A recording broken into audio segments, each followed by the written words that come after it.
श्रीरामचन्द्र कृपाल भज मन हरण भव भयदारुणं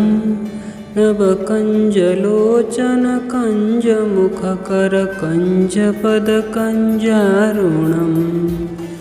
कन्दर्पगणितमितच्छविनवनीलनीरजसुन्दरं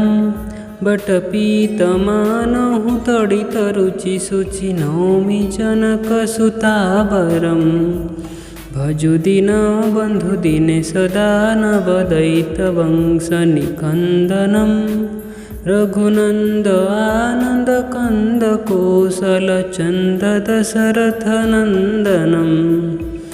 शिरमुकुटकुण्डलतिलकचारुदार अङ्गविभूषणम्